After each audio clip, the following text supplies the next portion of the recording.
కృతజ్ఞతలు సార్. ఎందుకంటే మాకు ఒక పాత్ చూపిస్తున్నారు. శంకర్ గారు మొదలు పెట్టారు, ఇప్పుడు రాజమౌళి గారు కూడా గ్లోబల్ వరకు తీసుకెళ్ళి మాలాంటి ఎంతో మందికి ఇలా సినిమా తీస్తే ఎక్కడి వరకు నా తీసుకెళ్ళొచ్చని ఒక ధైర్యాన్ని ఇచ్చిన మీ ఇద్దరికి thank you very much. And game changer already మొన్న యుఎస్లో మాట్లాడాను, మళ్ళీ ఫోర్త్కు చాలా దాచుకోవాలి. సో ఈరోజు ఓన్లీ ట్రైలర్. సో శంకర్ గారి విజన్ ఒక్కొక్క స్టెప్గా చూపిస్తూ వెళ్తున్నాం.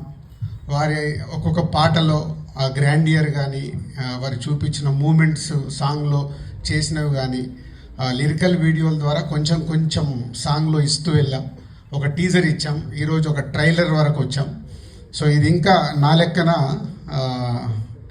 40-50%. సో చాలా దాచిపెట్టి శంకర్ గారు 10th రోజు అందరికీ చూపించబోతున్నారు. ఈ సినిమాలో ఎన్నో మూమెంట్స్ అన్ప్రెడిక్టబుల్గా ఉంటాయి, అది మట్టు ఖచ్చితంగా చెప్పగలుగుతాను. నిన్నే తమన్ బ్యాక్గ్రౌండ్ స్కోర్ చేస్తూ రమ్మంటే ప్రసాద్ ల్యాబ్కి వెళ్తే 2 రీళ్లు చూపించాడు. అది చూసిన తర్వాత ఇంకా గట్టిగా తొడగొట్టాలని ఉంది, కానీ ఓవర్ అవుతుందని ఆగిపోతున్నాను. సో 10th వరకు మీలాగే మేము కూడా ఒక ఎగ్జైట్మెంట్ని ఆపుకుంటూ ఒక గొప్ప సినిమా అంటే ఒక కమర్షియల్గా శంకర్ గారు ఎన్నో సినిమాలు నేను ఎప్పుడు చెప్తుంటాను.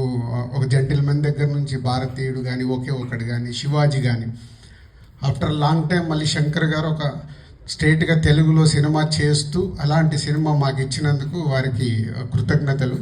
And Ram Charan global star, RRR తర్వాత ఒక గ్లోబల్ స్టార్ హీరోతో చేస్తున్నందుకు, ఈ సినిమా రిలీజ్ తర్వాత రామ్ చరణ్ గారు ఇంకా ఇంతింతై వటుడింతై లాగా ప్యాన్ ఇండియానే కాదు గ్లోబల్ అదర్ కంట్రీస్లో కూడా చాలా అప్రిషియేషన్ వస్తుంది.